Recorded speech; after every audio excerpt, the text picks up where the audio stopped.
But when people try to argue that she's not the face of our league, or if our league would be where we're at without her, you're literally dumb as fuck. Jealousy of Caitlin Clark was the topic of conversation. Sophie Cunningham was criticizing those who refused to acknowledge that Caitlin Clark is the face of the WNBA. Cunningham letting it all out and not holding back. She calls out the old guard. She calls out the people out there who refuse to say Caitlin Clark is the face of the league. Finally, someone who gets it. Finally, someone in the WNBA who understands this thing called business. Hey, Sophie. If they didn't like you then, they sure aren't going to like you now. The WNBA world is heating up again, and this time, the spotlight is on Caitlin Clark, Sophie Cunningham, Lexie Hull, and Indiana Fever head coach Stephanie White. Questions are being raised about the Fever's direction, Clark's role within the team, and whether Indiana made the right decision when it hired White after her Connecticut Sun team eliminated the Fever from the 2024 playoffs. But before we jump into the controversy, let's separate the facts from the speculation. Caitlin Clark entered the WNBA in 2024 as the first overall pick after one of the most remarkable college careers in basketball history. At Iowa, she became the NCAA Division I all-time leading scorer and transformed the way millions of fans viewed women's basketball. Her deep three-pointers, creativity as a passer, confidence, and competitive personality made her one of the biggest stars the sport had ever produced. When Indiana selected her, the Fever weren't simply getting a talented rookie. They were getting a player who could dramatically change the team's popularity, television audience, ticket demand, and commercial profile. And that's exactly what happened. Clark's arrival generated enormous attention for the Fever and the WNBA. Games involving Indiana became major television events, road arenas regularly experienced increased demand, and Clark's merchandise became one of the most recognizable stories in women's sports. But with that attention came pressure. Clark's rookie season was also extremely physical. She dealt with hard contact, controversial plays, and several incidents that became major talking points across social media.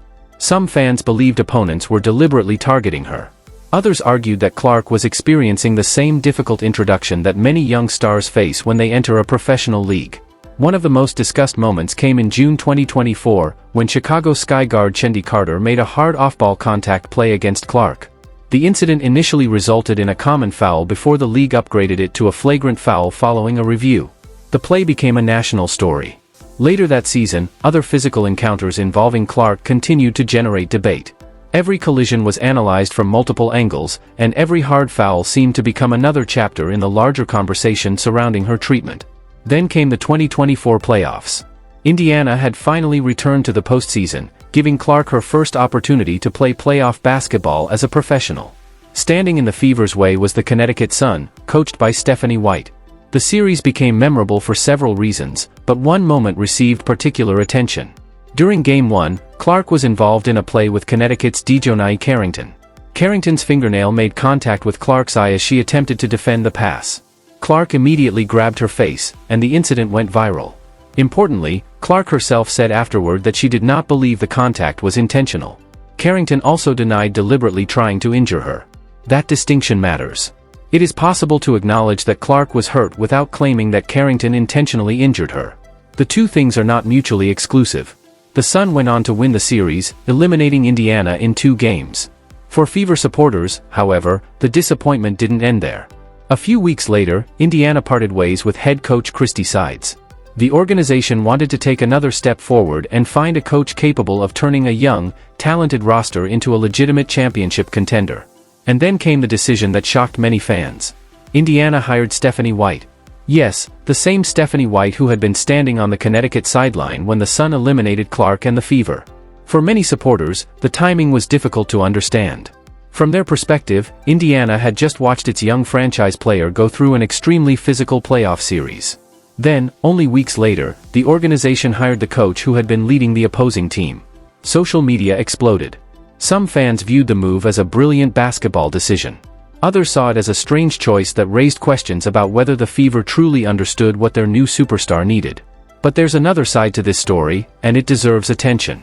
Stephanie White wasn't hired because of one playoff series. She has a substantial basketball resume. White is an Indiana basketball product who starred at Purdue and helped lead the Boilermakers to a national championship in 1999. She later played in the WNBA, including time with the Indiana Fever, before beginning a coaching career that eventually brought her back to Indiana. She has coached at the professional level, understands the WNBA, and has experience leading competitive teams. So from the Fever's perspective, the decision wasn't necessarily about Clark's playoff experience against Connecticut. It was about finding an established coach with the ability to develop the roster, improve the team's defense, manage expectations, and compete for championships. That's where the current controversy becomes much more complicated. Because the question isn't simply whether Stephanie White is a good coach. The real question is whether White is the right coach for Caitlin Clark and the Indiana Fever. And that's where players such as Sophie Cunningham become relevant. Cunningham has become one of the more outspoken personalities surrounding Clark. After joining Indiana, she quickly became one of the players fans associated with protecting and supporting Clark on the court.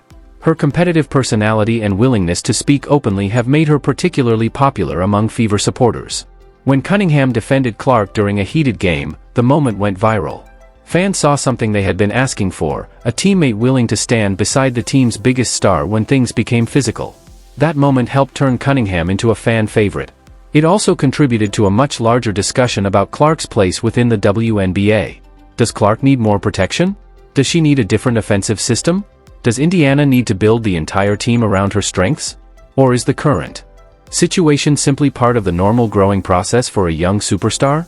Those are legitimate basketball questions. There's also been discussion surrounding Lexie Hull and the broader chemistry of the Fever roster.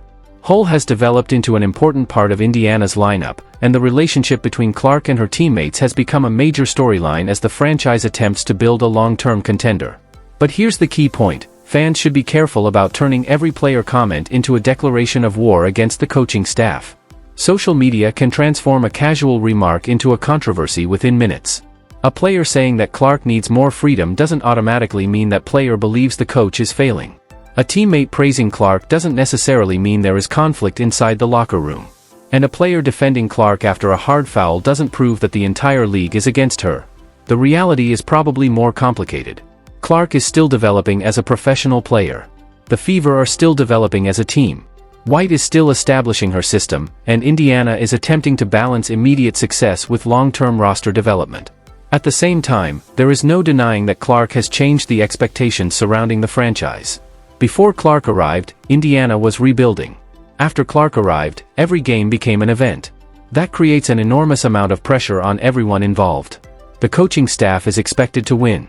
The front office is expected to build the right roster. Clark is expected to perform like a superstar every night. And her teammates are expected to help turn individual brilliance into team success. That doesn't happen overnight. The most interesting part of this story may therefore be what happens next. If White can build an offense that maximizes Clark's shooting, passing, and transition ability while surrounding her with reliable defenders and scorers, the Fever could become one of the WNBA's most dangerous teams. If the offense becomes predictable, Clark's opportunities are limited, or Indiana struggles to turn its enormous attention into victories, the criticism will become louder. That's the reality of being the biggest star on one of the league's most watched teams.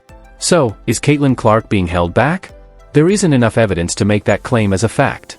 There are certainly questions about Indiana's strategy, roster construction, coaching decisions, and how the team uses Clark. Those questions are completely reasonable. But saying that Clark is being deliberately held back is a much stronger claim, and it requires evidence that simply isn't there. What we do know is that Clark has already changed the WNBA. What we know is that her arrival brought unprecedented attention to Indiana. What we know is that her rookie season was filled with spectacular performances, difficult moments, physical play, and enormous expectations. And what we know is that Stephanie White now has the responsibility of turning all of that potential into sustained team success. That is the real story. Not whether every hard foul was part of a conspiracy. Not whether every player who disagrees with a decision is secretly fighting with the coach. The real question is whether Indiana can build a championship-caliber environment around the most influential young star the franchise has had in years. Sophie Cunningham, Lexie Hull, Caitlin Clark, and the rest of the Fever roster all have a role in that process. And Stephanie White has perhaps the biggest role of all. The next chapter will be decided on the basketball court. If Indiana wins, develops, and competes for championships, the controversial coaching decision will eventually become an afterthought. If the Fever fail to take the next step, fans will inevitably return to the same question they are asking today: did Indiana make the right decision? For now, the answer remains unknown. But one thing is certain: wherever Caitlin Clark goes, the spotlight follows. And the entire basketball world will be watching. In 2011, Stephanie White returned to Indianapolis as an assistant coach, and in 2012, she was part of the Indiana Fever staff that won the franchise's only WNBA championship. She later became the Fever's head coach in 2015 and 2016 before leaving to coach Vanderbilt. At Vanderbilt, White went a combined 55-25 over 2 seasons, reaching the semifinals both years. She eventually returned to the WNBA with the Connecticut Sun, where her reputation continued to grow. In 2023, she was named WNBA Coach of the Year. So, from a pure basketball perspective, the Fever's decision made sense. White wasn't some random coaching hire. She was an accomplished basketball mind, an Indiana basketball product, a former Fever player, a championship-winning assistant, and a coach with a proven record of success. To the Indiana front office, bringing her back wasn't a betrayal. It was a homecoming. The legendary Indiana basketball figure was returning to lead the franchise she had already helped build. That's the version of the story presented in the official announcement. But fans don't experience basketball through press releases. They experience it through moments. And Fever fans remembered one particular moment from the 2024 playoffs. They remembered Caitlin Clark on the floor, holding her face after contact with Connecticut's Dejounte Carrington. They remembered the controversy surrounding the play. They remembered that the Fever were eliminated in 2 games. And when the same coach who had been standing on the opposite sideline during that series was suddenly introduced as Clark's new head coach, many supporters couldn't understand it. That's where Sophie Cunningham entered the conversation. For those who aren't familiar with Cunningham, she has built a reputation as one of the toughest and most outspoken players in the WNBA. Cunningham played her college basketball at the University of Missouri, where she became one of the most productive scorers in program history. In 2019, the Phoenix Mercury selected her 13th overall in the WNBA draft. Over 6 seasons in Phoenix, Cunningham established herself as a physical, hard-nosed guard. She wasn't necessarily the player who dominated the box score every night. She was the player who did the uncomfortable work. She defended. She fought for loose balls. She battled for rebounds. She absorbed contact. And she wasn't afraid to challenge anyone. That personality eventually made her a fan favorite in Phoenix. Then, in February 2025, Cunningham was traded to the Indiana Fever. Suddenly, she and Caitlin Clark were teammates. For Fever fans who had watched Clark deal with an extremely physical rookie season, the pairing seemed almost perfect. Clark was the superstar offensive engine. Cunningham was the veteran who wasn't afraid to stand her ground. And it didn't take long for fans to notice their chemistry.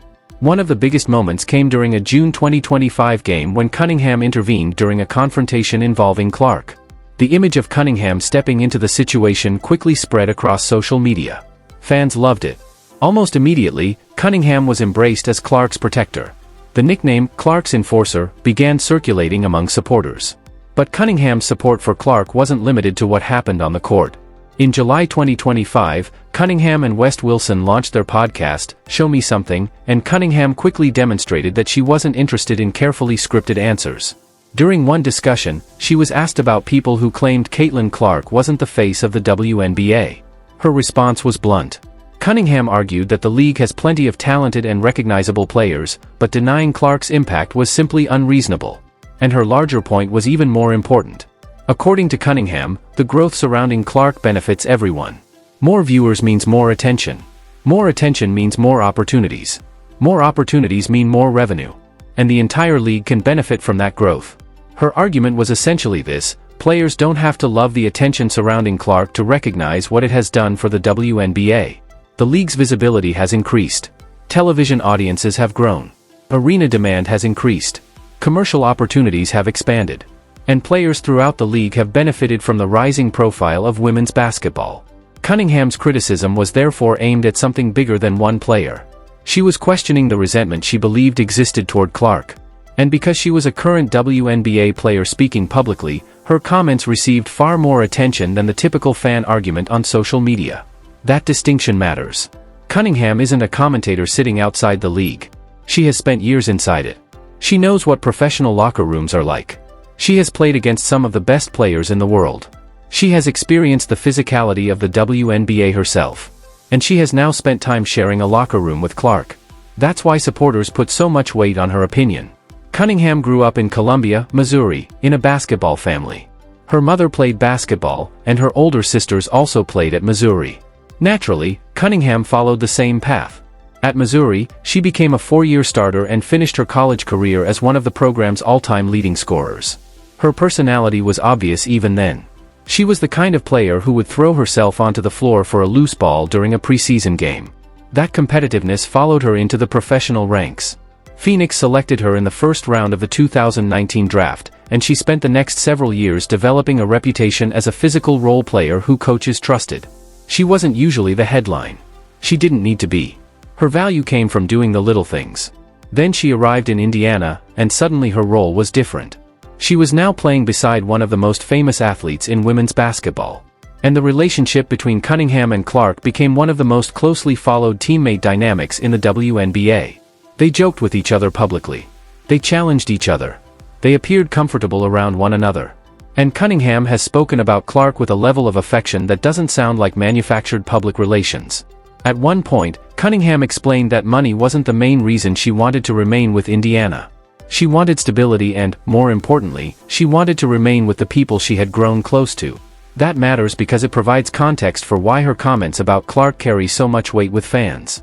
She isn't a player trying to manufacture a rivalry for attention.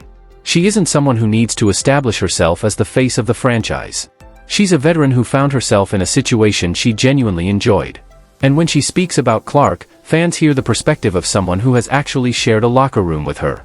That doesn't automatically make every statement Cunningham makes objectively true. A player's personal perspective is still a personal perspective. But it does make her comments worth listening to. And Cunningham pushed back again when discussion surfaced suggesting that some of Clark's physical and mental struggles were simply the result of pressure or jealousy. Her response was essentially that being unable to play is incredibly difficult for an elite athlete. An injured player doesn't need outside motivation to feel frustrated. The desire to compete is already there. Clark wants to play. She wants to improve. She wants to win. And according to Cunningham, suggesting otherwise misses the reality of what elite athletes experience when injuries prevent them from competing. Now we come to Stephanie White. This is where the emotional side of the story collides with the basketball side. White coached Connecticut during the 2024 season. Carrington was part of that Connecticut team. And Carrington became one of the central figures in the controversy surrounding Clark during the playoff series. Again, it is important to be precise. Clark said the contact involving her was not intentional.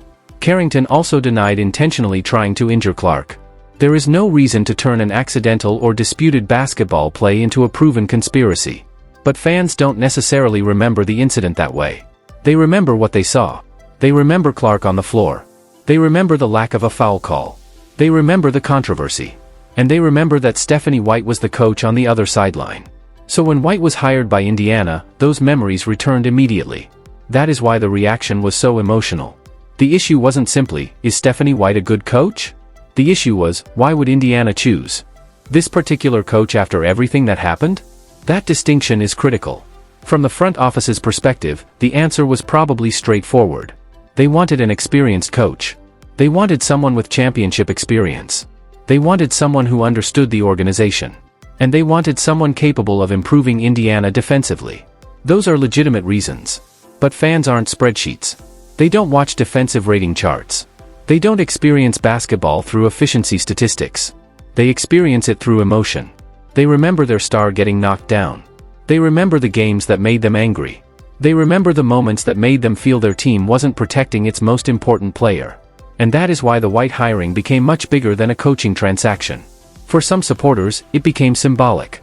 They believed Indiana should have hired someone who represented a new beginning. Instead, they saw the organization bring in a coach associated with one of the most controversial moments of Clark's first playoff experience. That doesn't mean White was responsible for the contact. She wasn't. A head coach cannot control every movement on a basketball court. It also doesn't mean White doesn't deserve credit for her accomplishments. She clearly does. But perception matters in professional sports. And the Fever had to know that this decision would create questions. The reaction online was intense. Some fans called the move a betrayal. Others accused the organization of making a mistake. Some threatened to cancel season tickets. There was talk of boycotts, criticism of the front office, and heated debate across sports radio and social media. But even that reaction needs context. Not every angry comment represented the majority of Fever supporters. Some people were reacting primarily as Clark fans rather than long-term Indiana basketball supporters. And some simply didn't understand why the Fever would choose a coach whose team had just eliminated them. That's understandable. But the basketball argument for White remained strong. Indiana needed defensive improvement. The Fever's young roster needed structure. Clark needed a system that could maximize her unique offensive abilities.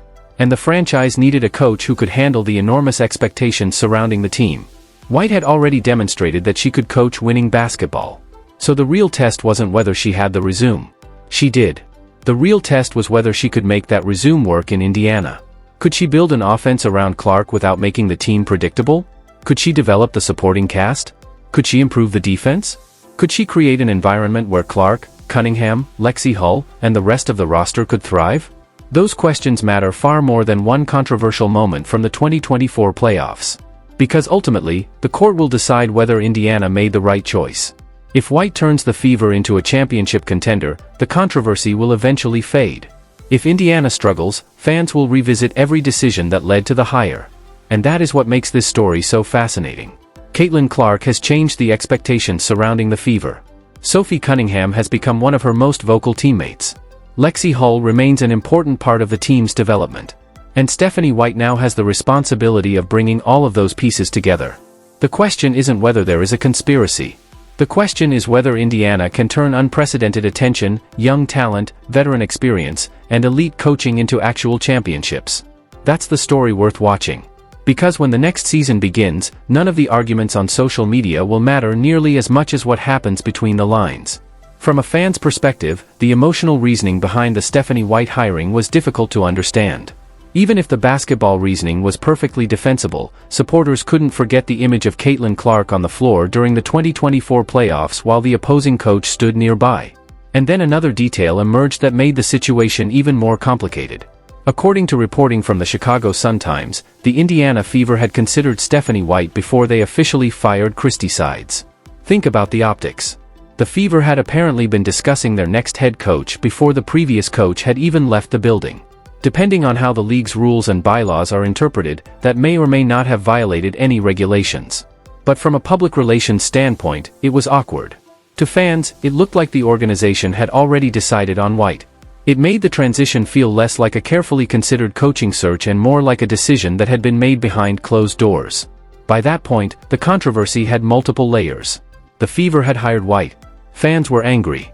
Sophie Cunningham was openly defending Clark.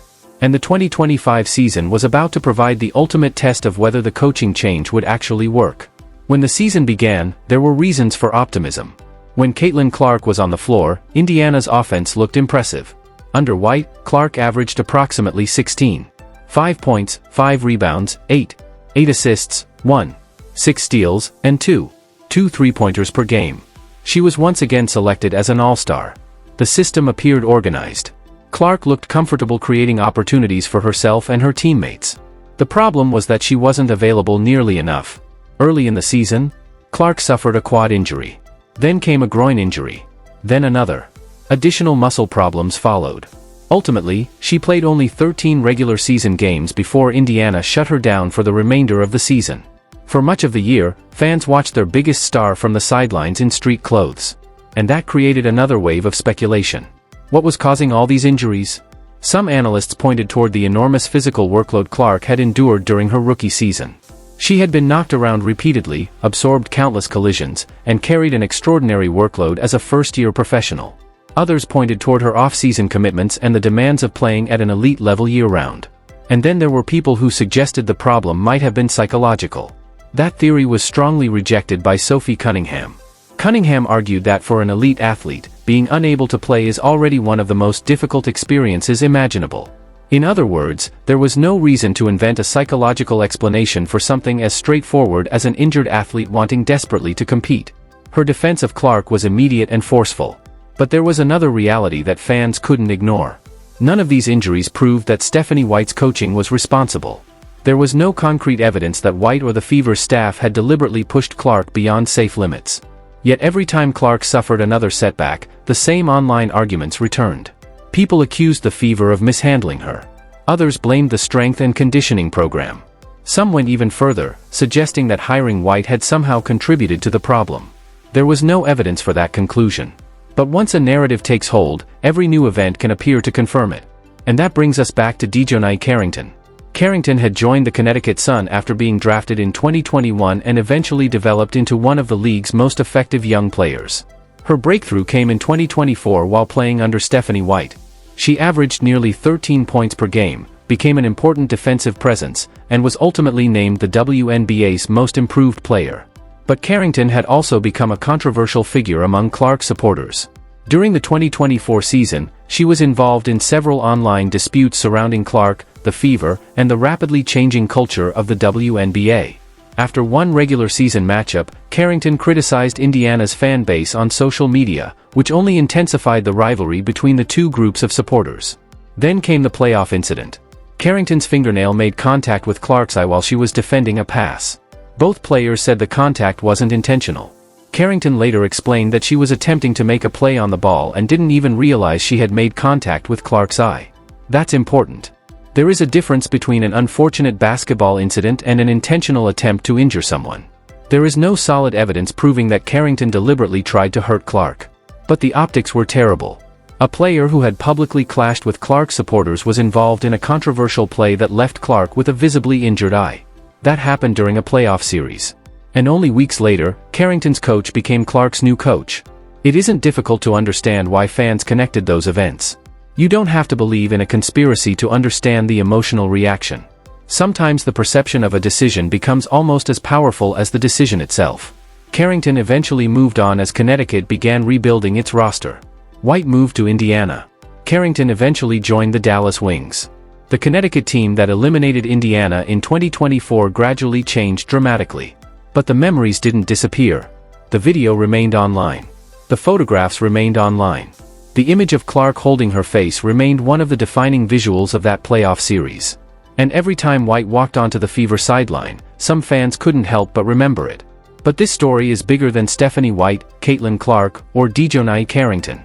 It is really about what happens when an entire professional league suddenly experiences a level of attention it has spent decades trying to achieve. The WNBA was founded in 1996. For much of its history, survival was the primary objective. Players dealt with commercial flights. Teams struggled financially. Television audiences were comparatively small. National media coverage was limited. Yet the league survived because generations of players, coaches, executives, and fans continued believing that women's professional basketball could become something much bigger. Then the Clark era arrived. And the numbers changed. Whether someone loves Caitlin Clark or is completely tired of hearing about her, the impact of her arrival is difficult to ignore. Television audiences surged. Arena attendance increased dramatically in cities across the league. Merchandise demand exploded. Sponsors became more interested. And suddenly, games that might once have received limited national attention were becoming major sports events. The economic impact was impossible to overlook. In 2024, the WNBA announced a new media rights agreement valued at roughly $2 billion over 11 years. That deal represented a massive change in the league's financial outlook. Clark cannot be credited with every dollar of that agreement. The WNBA's growth was built over decades, and stars such as Diana Taurasi, Sue Bird, Candace Parker, Aya Wilson, Breanna Stewart, and many others helped establish the foundation. But Clark undeniably arrived at a moment when the league was ready to explode into a much larger cultural conversation. And that creates the uncomfortable issue at the center of everything. How does the WNBA embrace the player who has brought millions of new eyes to the league without making the rest of its stars feel diminished? How does the league celebrate Clark's